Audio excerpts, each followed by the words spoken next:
Arnold, Shotts, Wishaw, Bellshill, Kilsyth, Motherwell, Coatbridge, Moodiesburn, etc., then People Plus can help you. People Plus are running the North Lanarkshire Working for Families program. At People Plus, we have brilliant employment and self-employment opportunities for parents who live in North Lanarkshire. On the Working for Families program, we support parents who live in North Lanarkshire by preparing you for employment or assisting you in starting successful self-employment. We have various accredited training courses that we can fund and put you through, and this will certainly help you in your employment journey. If you've been toying with the idea of starting a business, we'll be happy to help you start up. If you already have a business you've started, we'll be very happy to help you with funding, advice, etc. We're flexible and we will work around your schedules, as being a parent takes priority, of course. If you like a full-time or part-time job, some training, a placement, etc., we can support you, prepare you, help with your CV needs, interview prep, training needs, and job opportunities. So how do we help you with self-employment, you ask? Well, you get a dedicated and experienced business advisor to support you with a range of self-employment topics, such as marketing and pricing, business research, market research, access and finance, bookkeeping and accounting, HMRC and company registration, tax and VAT, sourcing suppliers, expert advice on efficiently reporting your earnings to HMRC, establishing or diversifying your customer base, and access to other support networks. We also help with employability by giving you a dedicated key worker who will support you and guide you through the process of finding suitable work, help with training and accreditation, customized support to suit your needs, support to write or upgrade your CV, expert advice and techniques for interviews, including mock interviews, assistance with job applications, and help with job searches. Eligibility to join the program. You must be a parent and you must live in North Lanarkshire. Just contact BB McKinley at email scotland.ef@peopleplus.co.uk. That's scotland.ef@peopleplus.co.uk, or call the number 07814 061 565. That is call or text 07814 061 565. Contact us today and we'll be happy to support you into work or self-employment. Established in 2006 as one of Glasgow's original mobile massage therapists, we deliver high-quality treatments with the ambition to forge permanent relations with clientele. We specialise in on-site massage, a type of treatment that has been specifically designed to complement the convenience and availability of massage at work. It is performed with the use of a specialist mobile chair, without the use of oils or the need to remove clothing. At Massage and Glow, we believe that massage should be a part of your everyday lifestyle. Regular massage not only relieves stress and tension, but also stimulates blood circulation, can help with pain management, and promotes good mental health. A must for your busy schedule. Various holistic therapies available. Contact us now on 07530 905 152 for your mobile massage therapist. Need security? Call Alpha One Plus Limited, a strategic security resourcing platform that connects you with licensed security personnel. We cater for our clients' security needs, from manned guarding, door supervision, event security, all the way up to close personal protection. Alpha One Plus Limited, your one-stop security solution. Call now at 44-074 2526 7909 or send us an email on info@alphaoneplus.com. On your mobile phone and on all social media platforms. Jambo Radio.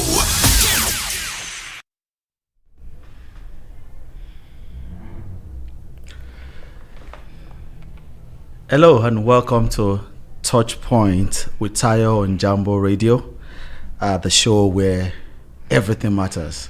Live from the center of Glasgow. And I am your host, Tayo Oweye.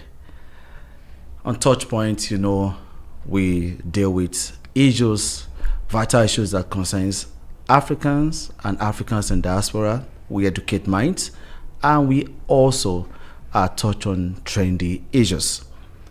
Today on TouchPoint, we're looking at dynamics of parenting and mental health.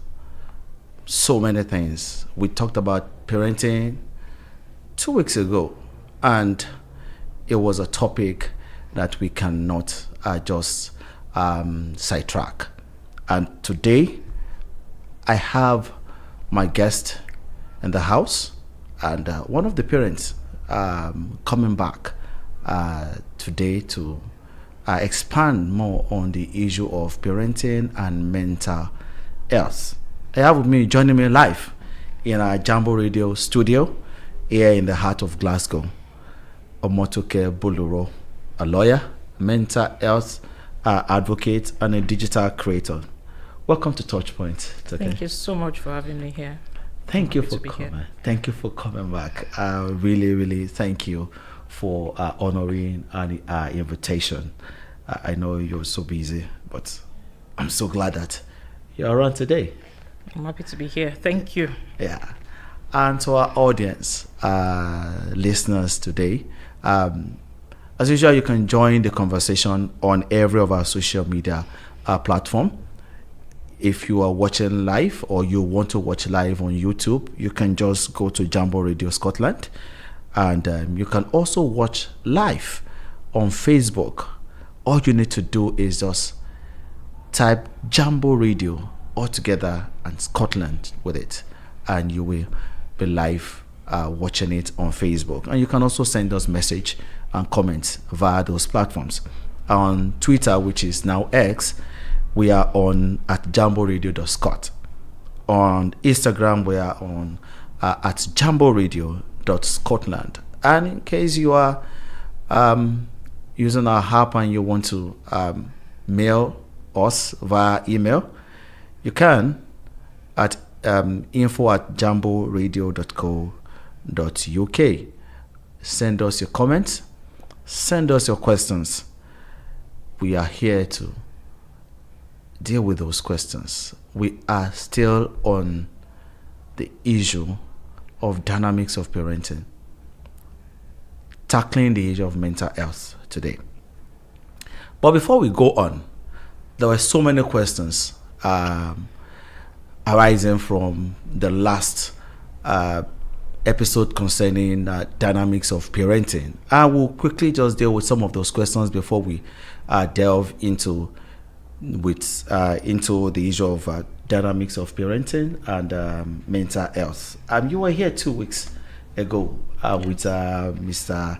Olaiton Ladipo, and we discussed extensively about parenting, dynamics of parenting, and so many issues were raised and so many questions. We received quite a number of questions. I just want us to just touch base on those questions before we delve into the issue of mental health today.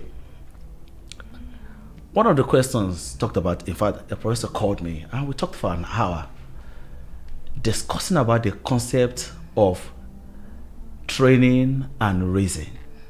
What would you like to say? Is it to train or to raise a child?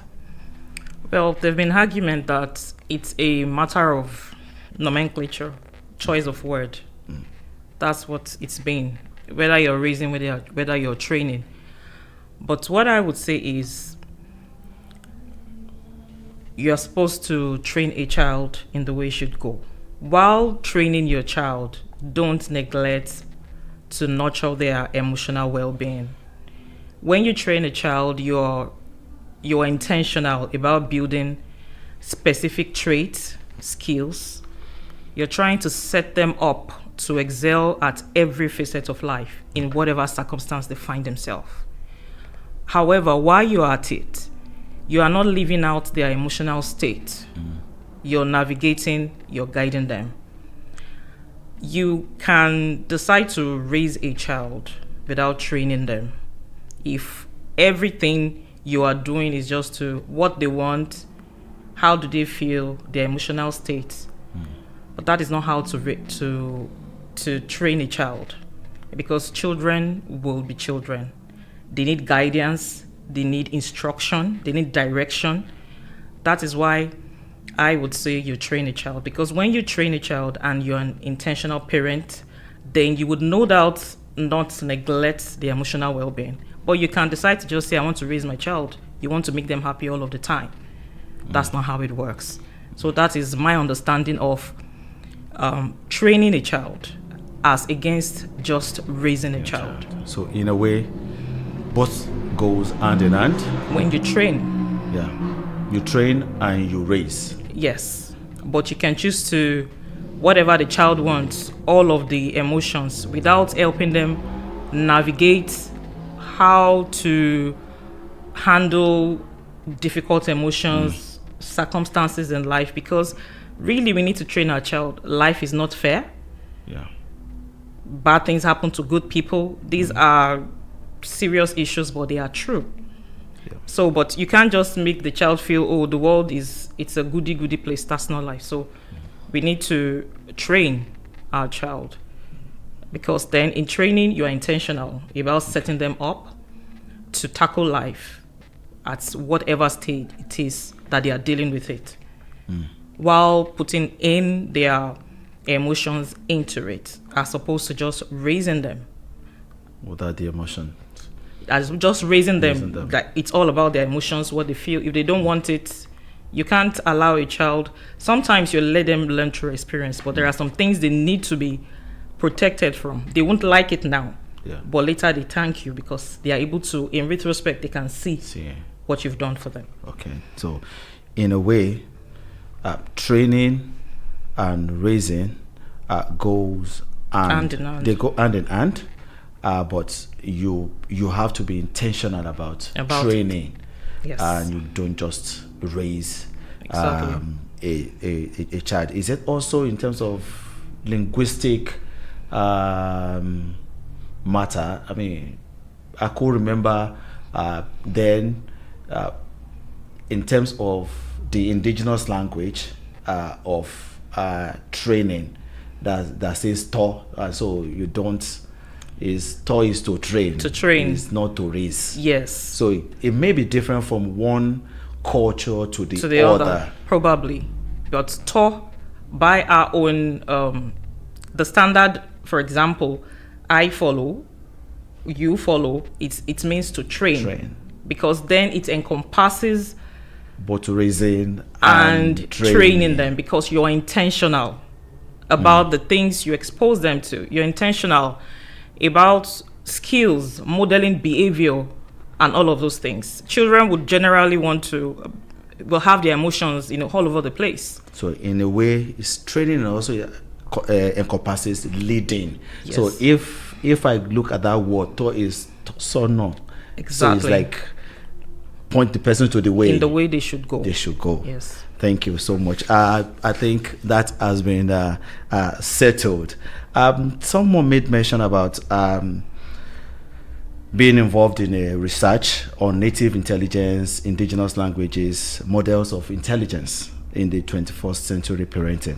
What would you say the role of parenting is in terms of the intelligence of a child?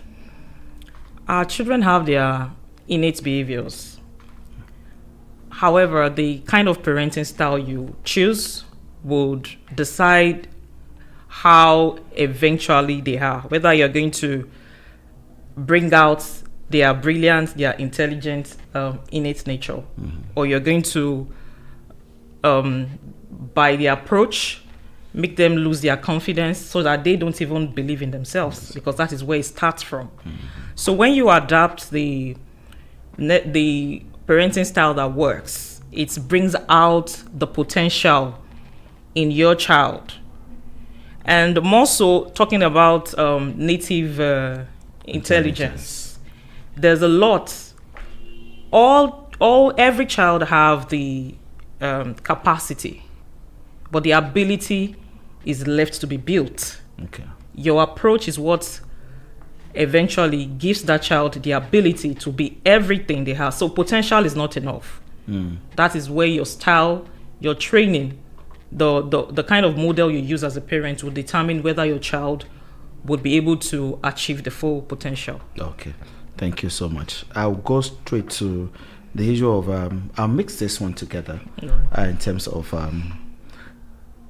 the styles of parenting, and are these parenting styles effective in one context or one culture to the other? And can you just, in a way, touch point on authoritative, defining what we mean by authoritative parenting? I mean, what are those styles? And are those styles effective in one particular context and not effective in another context? It's not contextual. When you are an authoritarian, you are a commander, obedience. Because children are people with full emotions, that's putting them in a very tough spot. That kind of approach that is being authoritarian is vindictive in nature. You have to do this or else. So it's punishment, and I do it all. And that's, while that may work for some children, that would not work for every child.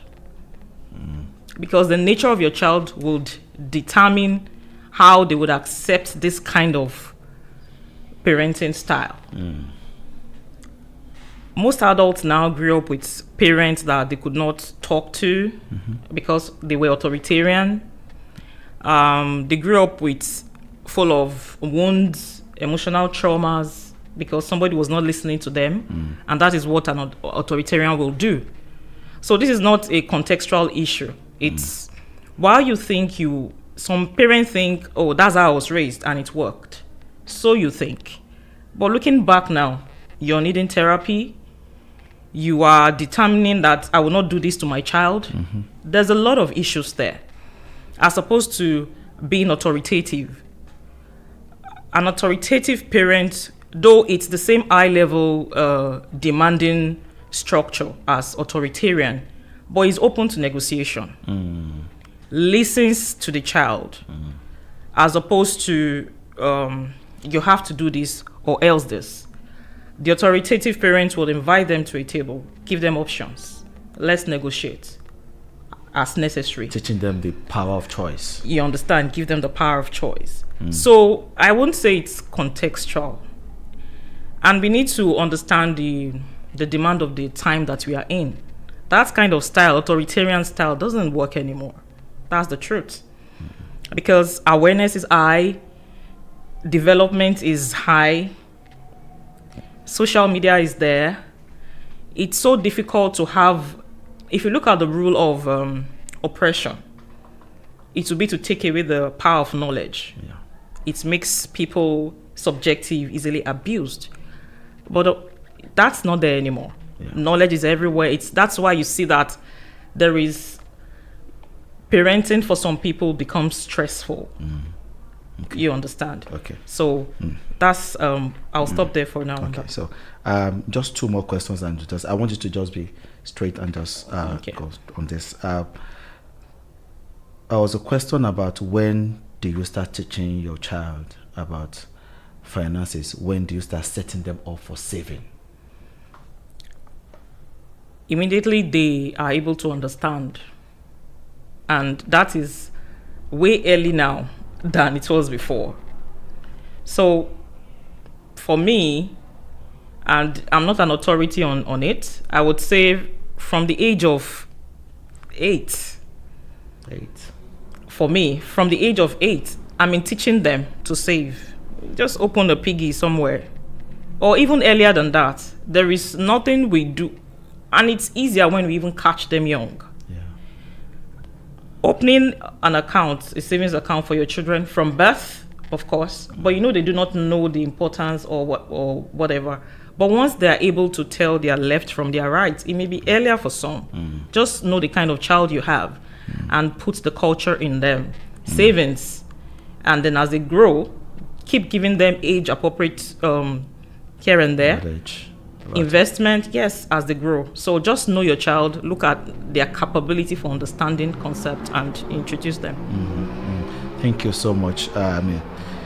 If I think back, I know that there's some of our parents that started taking us to bank very early on in our lives, probably around 6 or stuff, and start contributing your money into that box. It was not big, but we had boxes then, and that was how we started saving, and from there go straight to the bank. But lastly, what can parents do? Because the issue of language was quite touchy last time. What can parents do so that our indigenous language do not go into extinct, especially parents who themselves are struggling with the language?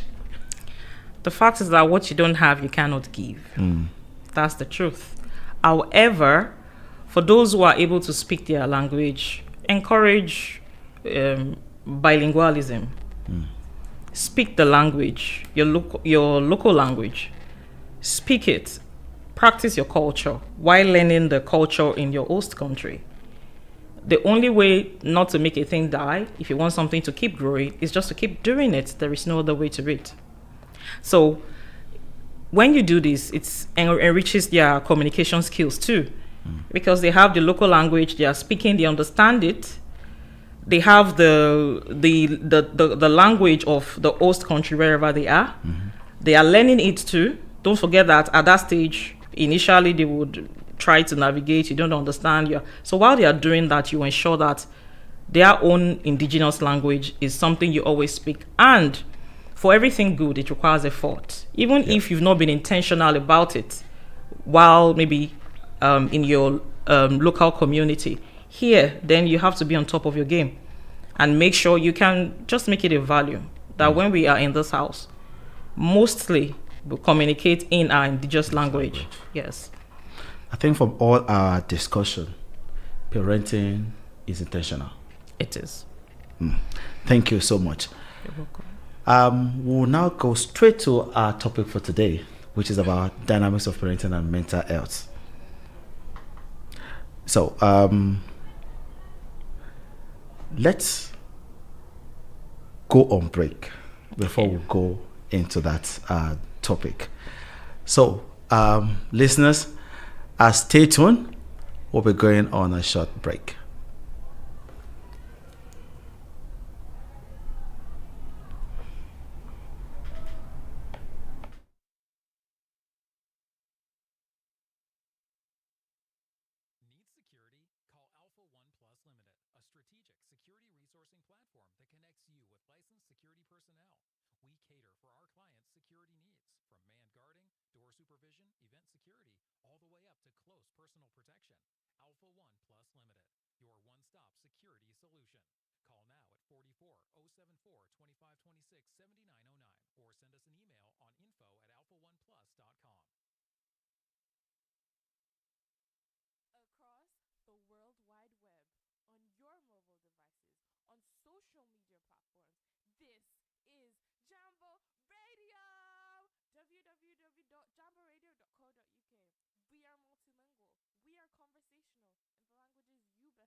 We cater for our clients' security needs, from manned guarding, door supervision, event security, all the way up to close personal protection.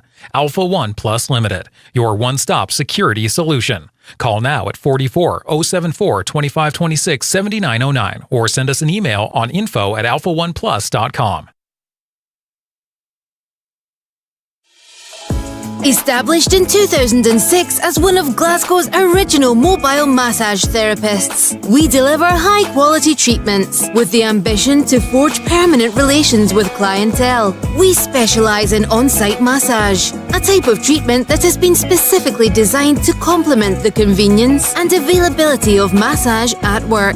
It is performed with the use of a specialist mobile chair, without the use of oils or the need to remove clothing. At Massage and Glow, we believe that massage should be a part of your everyday lifestyle. Regular massage not only relieves stress and tension, but also stimulates blood circulation, can help with pain management, and promotes good mental health. A must for your busy schedule. Various holistic therapies available. Contact us now on 07530 905 152 for your mobile massage therapist. Across the World Wide Web on your mobile devices, on social media platforms. This is Jambo Radio! www.jamboradio.co.uk. We are multilingual. We are conversational in the languages you best understand. We are Jambo Radio! Jambo Radio, inspiring transformation.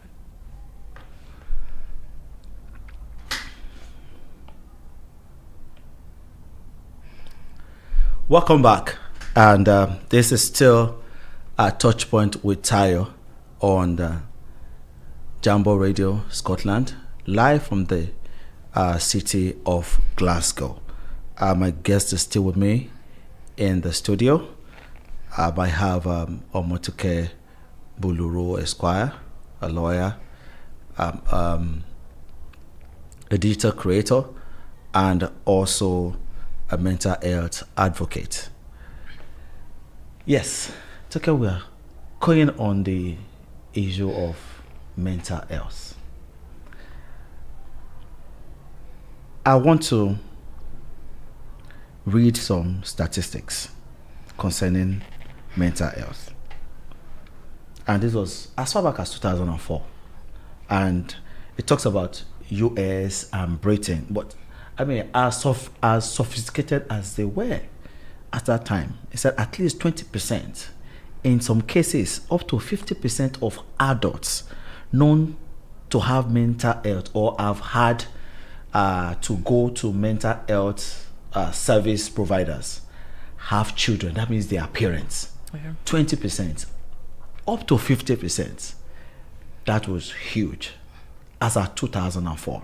We're not even talking about 2024. And estimates suggest that between 1/3 or 2/3 of children of parents known to these adults' mental health services experience difficulties, dysfunction, or disorder. Is parenting that hard? If it is hard, what makes it hard? What can you say about parenting and mental health challenges? I mean, I've collapsed 3 questions into one. Yes. I mean, try to take them one after the other. All right. So, parenting doesn't, on its own, cause mental health issues. However, if there's an underlying mental health issue, maybe someone who has been previously diagnosed of a mental health condition, there are a lot of them, then parenting would definitely exacerbate it. It will make it, heightened. However, parenting can cause stress.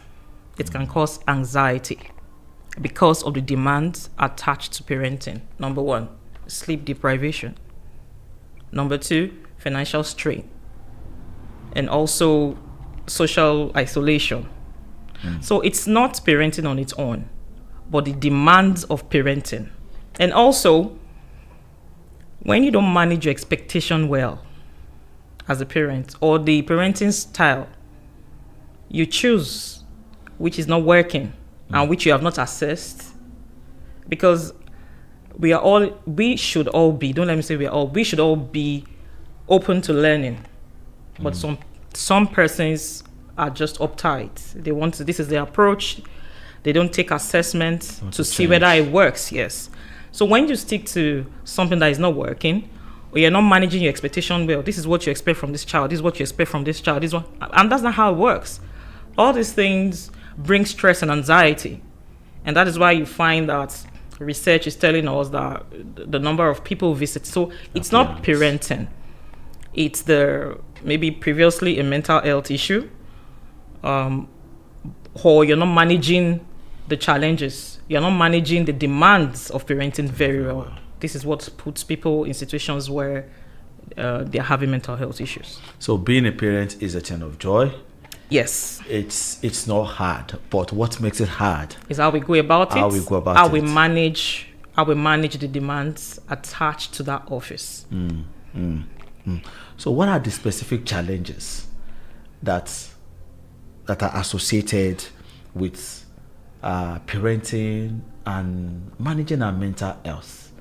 Are there specific challenges that are so specific to new migrants or newly married people, and some are specific to some are also grandparents also living here.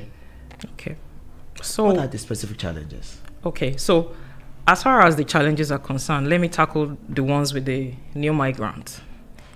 So new migrants will normally face cultural imbalance because now you've migrated to, let's say you're in a host country. The culture is a little bit different from where you're coming from. They will have challenges that has to do with resilience. You were something before. You're in this place and you're experiencing some hardship as it should be because it's a new terrain for you. Learning how to navigate, modeling resilience would be something you have to do. And also on the issue of community, it feels like you're isolated. You've not seen your tribe.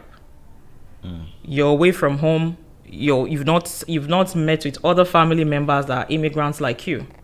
It will be a challenge. Education. A few people had their share as far as education is concerned. Your child is maybe the way the educational structure is built in your country. In your home country is different from how it's built here, and then you're left with how to balance it.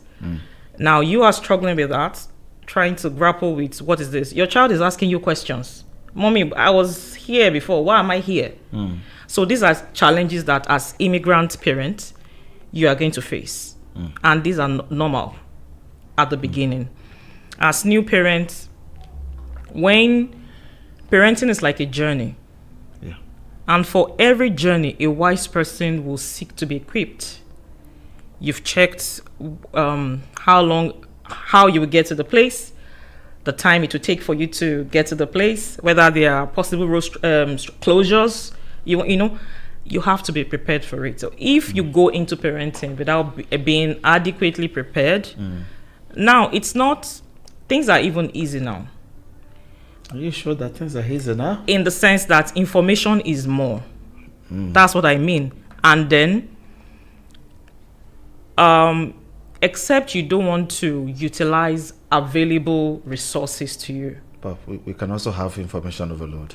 Yes, we can, but it's left to you to sieve and stick with what works. You don't have to. There are so many things. The good, the bad is out there. But you have to sieve. It means that you have to be diligent to do. Look, I'm not even saying that there are no children that would just be peculiar. That's not what we are saying. I'm saying to a level there should be preparedness. So, for example, as a new parent, you don't know who your child is. You are just doing that. This is how I was raised. Then you're going to do it. It won't work. For example, you have a strong-willed child. It's a whole ball game on how to deal with them. Otherwise, you keep having power tussle with them. If you're not open to learning, you've not resourced, and you're not, intentional about it, it's going to be difficult. It's going to be really tasking for you, because these children would test your emotional intelligence. Does that entail spiritual aspect also? Of course. You can't do it alone. Number one thing I know is that God is the author of these children. He is the one that gave, before they were born, he had written good things concerning them. And it will be wise to always go to the manufacturer of a product. And that's supposed to be the foundation. You understand? So you have to connect with children, know who they are, give them choices. Sometimes let them choose. Autonomy. So at the end of the day, it all boils down to what kind of approach are you using as a parent? Yes. Okay, so someone is asking here, Fatoke Tai is asking, kudos to the speaker. Thank you. But also asking about safeguarding and intentional parenting. How is it possible for migrant parents to effectively ensure this? You want to safeguard but you also want to do intentional parenting. How do you balance the two? So, intentionality would, and again, with all sense of responsibility, I'm not saying that it's easier said than done. But if you are willing, it is possible. So you're safeguarding your parenting. You are intentional. That takes care of it, the safeguarding aspect of it. The older our children grow, the children are easier to train while they are growing up. Of course, depending on the kind of child that they are. However, as they grow, and as youth also are open to learning in being intentional to raise these children, there is a time you will safeguard. There's a time you let go. There's a time you let them learn from their own mistake. There's a time you pull them back. So you're allowing me to understand that you hold on to this and don't let go of the other. You're going to hold on to this and don't let go of the other. Sometimes, if you are dealing with a child that is tough, because some children are just tough, you discover that maybe you have such and such number of children. They are not all the same. Yeah. Their temperaments are different. Yeah. You're using the same parenting style for them, but they are going to turn out differently. But that's not how it should be. You should meet your child at the level they are at. So for immigrant parents, you should know that there are some things that will not work in your new system. Sometimes the law is there and a lot of other things. I would like to ask, relating to parenting and children's stress. Yeah. Can children stress their parents? Of course. But how far? And what should parents do to such a child? Okay. So, as parents, now, expectation management is key. If you do not model how to navigate some things, it won't be fair for you to demand it from that child. Now, what I'm saying is, know the child you've given birth to. Sometimes it's not because the children want to stress you. It's just because you're not connecting, depending on the kind of child they are. Some children are opinionated. They are defensive. Parents will wrongly take it as an affront to their own authority. But that's not what it is. It is just a part of who they are. But because we do not know that this is a child we are dealing with, or we do not know how to help them navigate their personality, then it looks like a power tussle. The stress is too much because you're trying to for what works for that personality is not you're not utilizing the method that works on how to bring up that child. Some children are autonomous in nature. Some children have the personality of they don't want to be told what they should do. These are not affront to you directly. It's their nature. So if you think they are being confrontational, then you're always arguing. You're always saying, do this, do this. That's not how it works. You see, there are some children you need to connect with them before you direct them. Some will seek from you explanation. And don't see that as, why do I have to explain myself to you? Or I'm your mother, or I do it because I say so. No. If you connect with them, sometimes you give instructions they don't understand. It doesn't mean that every time you shift. But if you empathize with them on the first level, and then you give them options, sometimes they are old enough to make some choices. It's not everything you have to dictate. So what is that line to be drawn in order not to be too permissible and maintaining your balance between that authoritativeness and when you think, this child is stressing me, it becomes the issue of child, don't kill me. Don't kill it turns to child, don't kill yourself. Okay. When do you draw that line in terms of, this child is giving me? So the first thing is study your child. Who is that child? What is the temperament of that child? If you know your child, it helps you utilize the method that works. If you have 2 children, for example, if you give a direction, one may just go and do it without asking you questions. But you have the child that will ask you why. Sometimes you need to explain. And one thing that works again for children is routine. Routine. And then be consistent. Define boundaries. Personally, it has worked for me.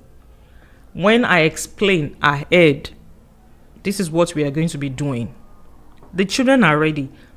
You see these children that you say are tough. They feel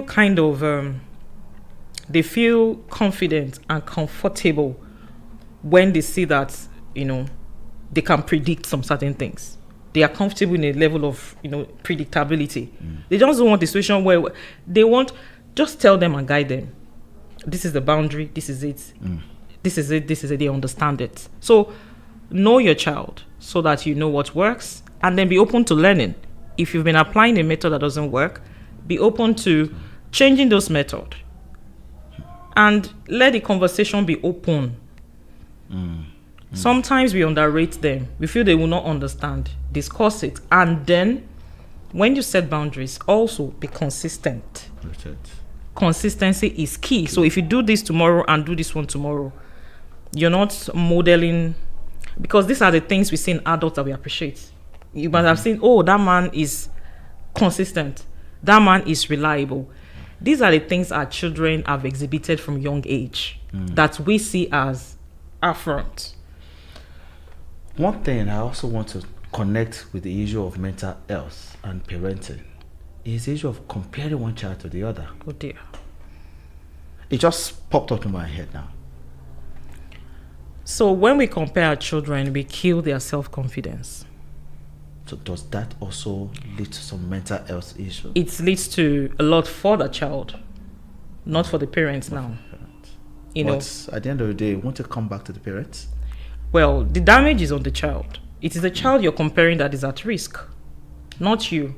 Eventually it might come back to you if it has a lasting impact on the child and they are not achieving their full potential. Then they are not doing things that are making you feel, that's my child. That's when it comes back to you. But they suffer the trauma.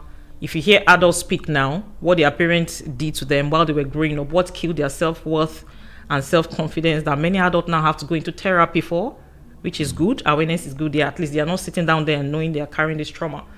So the danger of comparison, not just children, whoever, even as parents, comparing one spouse, look at such and such father or husband, he does this.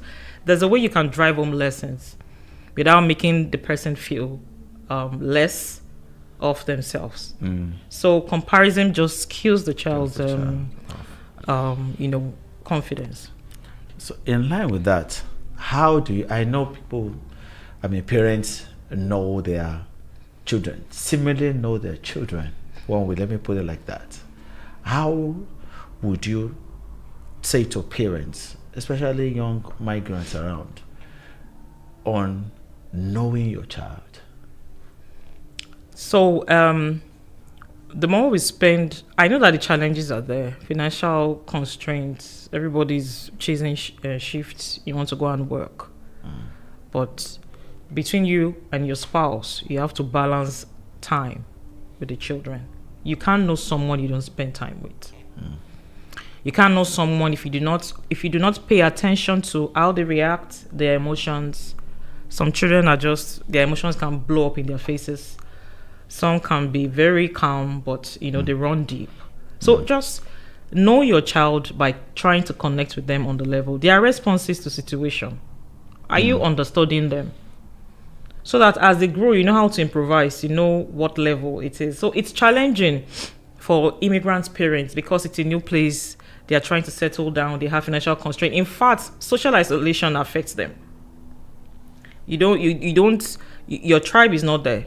You are not meeting people as much as you were meeting them back. That can tell on the adults. However, while you're trying to settle in by yourself, make time for these children so that you can connect with them on their level, because they also have questions. As new parents who are immigrants, you're having difficulty, they have their own share too. So find time, connect with them so that you can actually get to know them. There are questions here. I mean, let me first read this comment. Olakunle Gumbamaro says that we also need to consider the influence of social media on relationship between parents and children. Valid. Yeah, I mean, you can touch point on that. But Hyan asks, if we treat children as we would like them to be, is that what they will become? Okay, not necessarily. So quickly, I'll talk about the influence of social media on relationship of father to children. There's a reason why the word train exists. So at a particular age, there are things your child should not be exposed to because they are still in their formative years. They are impressionable.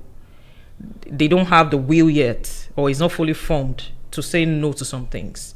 So it all comes back to you as a parent. If you're just away, you're not there, you just give them gadgets because it keeps them busy. And then you can do whatever it is you want to do. Then that will be the impact. So it's garbage in, garbage out. Number 2, you will train a child. There is a reason why children have to go through families. But don't forget also that I said, know your child. A time will come, they'll begin to exhibit their innate nature. They display their natural talent.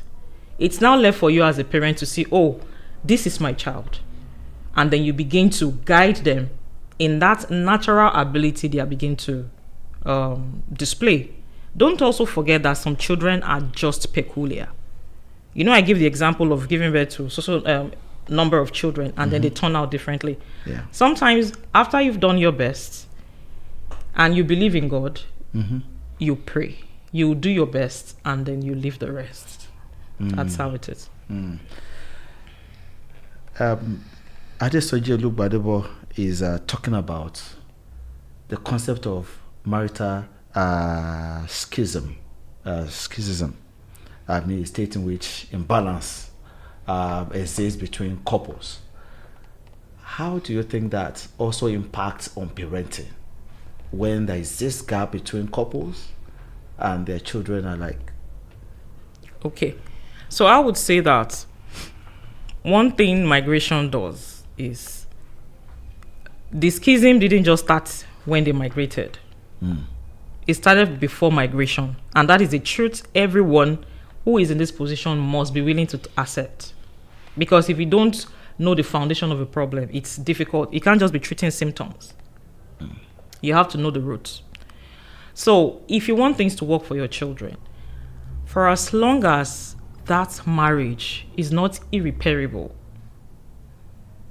for their sake, even if you don't have any other reason, for their sake, you have to come together, because actually it is quite challenging to raise children when couples do not have a united front. Daddy is saying something, mommy is saying something. Mommy is saying something, daddy feels that's not how it should go.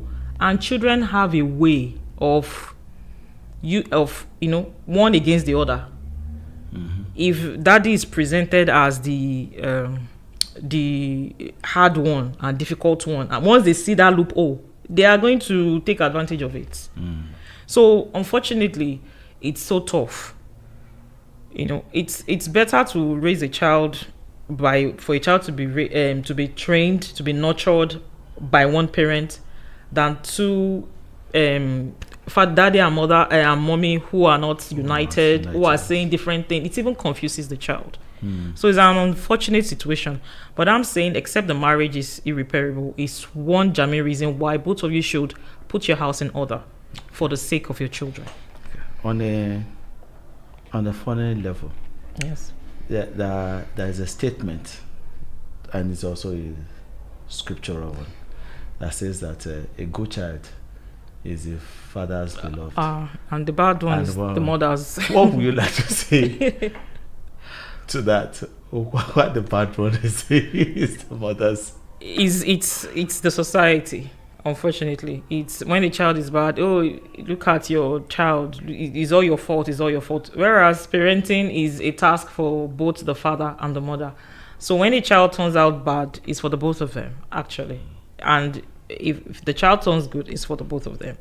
So we'll just keep doing our best, be open to learning, let go of what doesn't work, bring in styles that work, and with God, they will turn out well. And they'll be able to excel in all levels of life, and in wherever circumstance they find themselves. One thing, however, is key. We as parents need to model resilience. Let them see how you are navigating new terrains, challenges, difficult parts, because they learn faster by what they see. So role modeling in the life of children it's quite key. Okay. Don't do something else and then you're telling them to do something. They are confused. They are confused. So your work will be easier if you do your role modeling and then you're telling them, you can compliment, you can see me, this is what I've done. It's easier for them. So as we wrap up, let's talk about managing parenting, dynamics in parenting and mental health. How can parents manage their stress while their children are seemingly stressing them? Parents must ensure that they take care of themselves. It's really important. While you seek to give your children the best, take care of yourself. Rest when you should. Have alone time. Set that boundary and make sure you tell them this is it. When you are consistent about taking time off, don't wait until when you break down or when you're so stressed, you're out of control. So you must take rest. You must take your well-being very serious. Time alone, community. Look for families of immigrants like yourself that on a parent-to-parent level, you can share notes. You can ask them how they're going. They can give you pointers. These were things that helped. Oh, I had this information. This is it, and this is it. So your well-being must be taken seriously. Seek support. That is where the issue of community comes in. There are available resources. Find them out and use it. Once they are there for you, they are meant to be used. Utilize situations because, for example, you're an immigrant. You are facing financial stress. There are some provisions that maybe you do not know. When you have community, you can find out this is it, and then you can utilize it. Then, lastly, professional help. If you have to seek professional help, don't say I can't. No, just take the professional help because it will help you. These 3 ways, your well-being must be intact. Take rest, break, manage your resources very well, seek support, and then reach out for professional help if need be. Thank you so much. As we just last parting shot, something that you want parents to just hold on as we bring the show to a close today.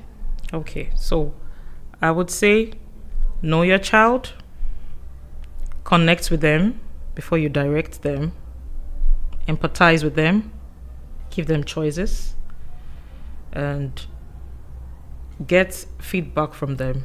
Let them know that they matter. Once your child knows that they are important in the scheme of things, they won't take every direction as against them. And then lastly, avoid any kind of power tussle with your child, because no matter what your child is displaying, it's not about you, it's about them, and it's left for you as a parent to help them navigate their path. You've heard it all. Know your child. Don't involve yourself with power tussle with your child. Help them to navigate the terrain. You have walked your path. It is for them to walk their path. All you need to do is lead them in that right path. Thank you so much, Toke, for coming today. It's been pleasure. A wonderful time, and talking about mental health and balancing parenting, dynamics of parenting with mental health issues today. Thank you so much. Thanks to all our listeners for staying tuned up to this moment. You've been so awesome and you've been so supportive. Thank you so much.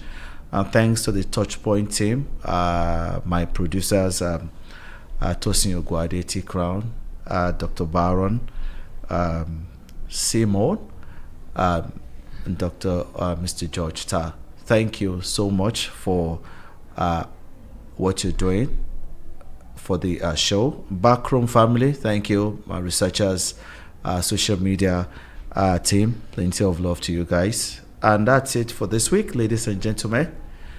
Until next week, remember that life's journey unfolds in a unique way. Run your own race to attract grace, because it is within the race that grace finds its own expression. Thank you so much. I've been your host, Tayo Oweye, and join me next week for another exciting and trendy issue. Until then, I wish you a happy night rest. Good night.